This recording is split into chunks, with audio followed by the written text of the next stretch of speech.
Ang Pilipinas at itong bansang Amerika ang may hawak po ngayon bilang pinakamalaking kilitang laban sa palakas na kung tawagin ay ang boxing, kung saan ay pinapagitnaan ito ng dalawang magiting na boksingero na si Floyd Mayweather Jr. at ito pong ating pambansang kamao at 8 Division World Champion na si Manny Pacquiao, na kung saan ay inaasahan na wala nang makakabura ng kahit sino paman sa nagawang laban ng dalawang ito. Pero sa laban po kasi na iyon, ay parehas ang dalawa na palipas na sa kanilang mga prime, na kung saan ay inabot din po kasi ng ilang taon bago natunghayan nitong mga fans ang laban nitong si Pacquiao at Mayweather. Ngayon sa pagitan nitong kanilang mga disipulo ay muli pong nanimbalik ang pagkasabik ng mga fans dahil ang bata ni Mayweather na si Gervonta Tank Davis at bata naman itong si Pacquiao na si Mark Magnifico Magsayo ay muling nagsasalubong ang landas, na kung saan ay nagpahayag nga po ng isang paghahamon ang ating kababayan na si Mark Magsayo. Ngayon mga idol, sa kontrobersyal nga po ng pagkatabla ng labanang Gervonta Tank Davis at Lamont Roach, na kung saan ay maraming mga boxing fans ang naniniwala na talo sa laban nitong si Davis, ay nabuo po ang malaking katanungan na pwedeng maging isa sa pinakamalaking laban dito sa Pinas.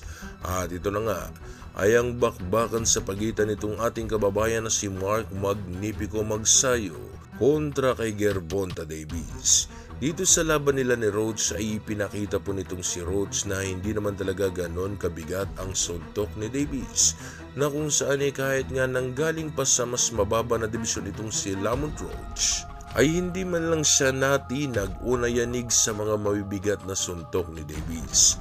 Patunay po lamang ito mga idol na may kakayanan din ang ating kababayan na si Magsayo sumabay dito kay Davis. Ngayon, pag-uusapan naman natin mga idol sa kung paano nga ba nadomina nitong si Roach itong si Davis, na pwede pong maging bentahin nitong ating kababayan na si Mark Magsayo kung matutuloy ang laban nila ni Davis. Itong si Tank ay may maikli pong braso, kaya naman hindi umeepektibo ang kanyang estilo kung siya ang unang lulusob dito sa kalaban.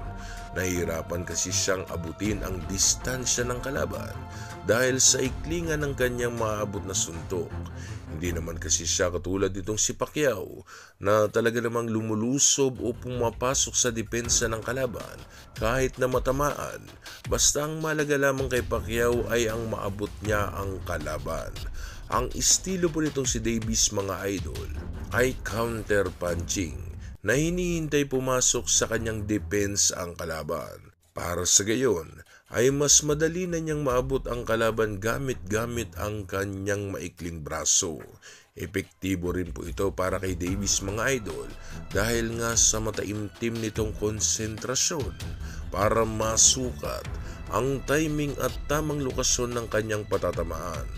Ang counter po kasi na estilo mga idol ay pag tumama ng pasalubong sa kalaban ay nagiging mas mabigat at mas malakas ang lagapak nito kung mapupuruhan ng kalaban. Kaya naman po ay matyagang inaabangan nitong si Tank Davis ang pagkakataong ito para nga sa gayon ay maisahan ang kalaban at tapusin na agad ang laban.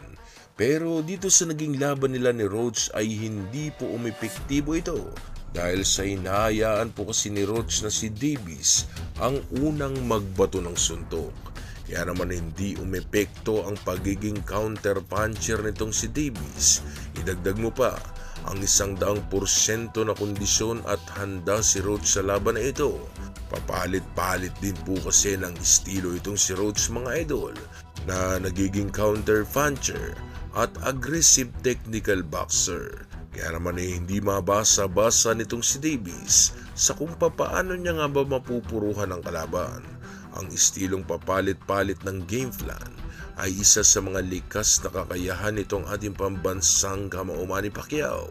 Kaya naman kung ganitong Mark Magsayo ang haharap kay Davis na magulang at hindi mabasa-basa ang kakayahan, ay sigurado na may matutulog sa laban. Ito po ay dahil sa isa rin po kasing one-punch knockout puncher ang ating kababayan na si Mark Magsayo. Kaya naman po yan sa tingin niyo mga idol, kakayanin po kaya ng ating kababayan na si Magsayo talunin ang isang Gerbonta Tank Davis? I-comment nyo na po ang inyong magiging komento mga idol para sa gayon ay atin yung mapag-usapan dito sa ating comment section. Red Gun, Manny Pacman Pacquiao!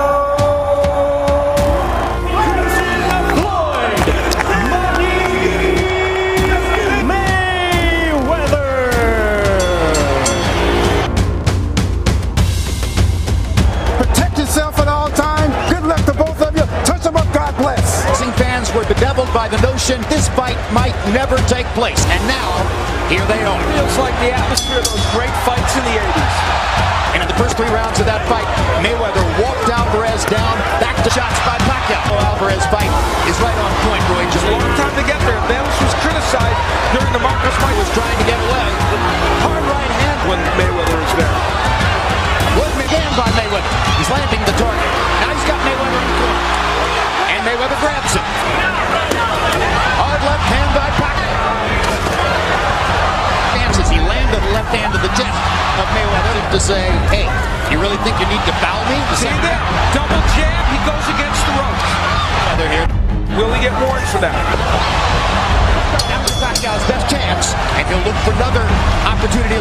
And now let's go to Pacquiao's corner. We're going in, okay? Just don't walk in. Virtually diving at him there. As he landed the left hand to the chest of Mayweather. That was a Mayweather round. Judge with your eyes, couple of points. Pacquiao's the aggressive but not the effective aggressive. So we're into round 4 of a scheduled 12. Oh, he just landed a left hand, and it looks like it hurt Mayweather. And maybe hurt Floyd Mayweather. Mayweather covering up and protecting Pacquiao.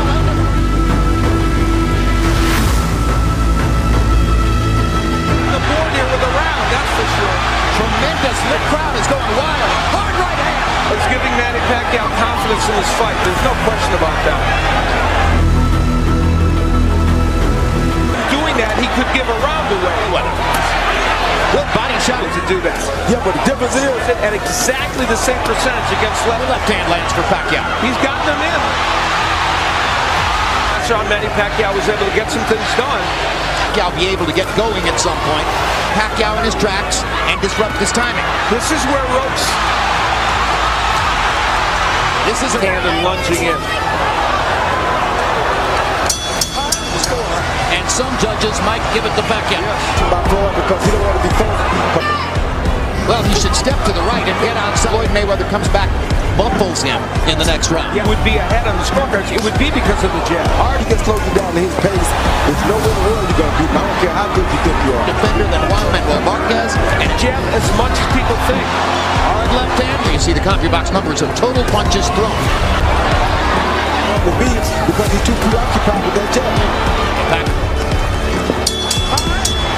More forward when you're going near the ropes, okay? And that brilliant jab, Jim. That long jab is making Pacquiao stay outside. Got to get his hands going. What point, Roy Jones, would Manny Pacquiao consider selling out? On the right hand. He wants Hard left hand for Pacquiao. Pacquiao's got him in a corner. Here's his chance. And the excitement that is generated when Pacquiao lands. You got to bag him up, man. Jab that he's had. Gets him into the moves on. I don't know, but he has done better in the lead as well. It's not easy against somebody with the accuracy and precision of Floyd Mayweather.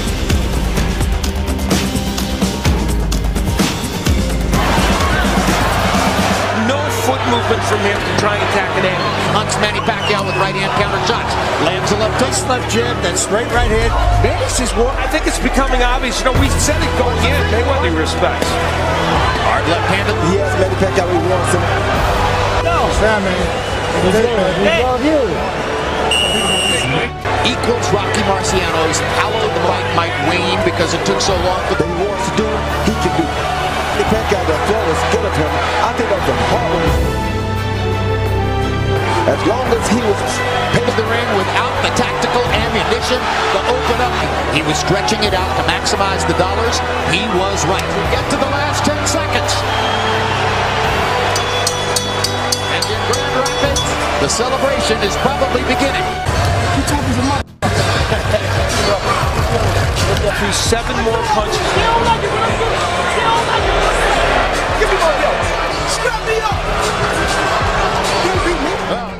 In favor of the winner by unanimous decision,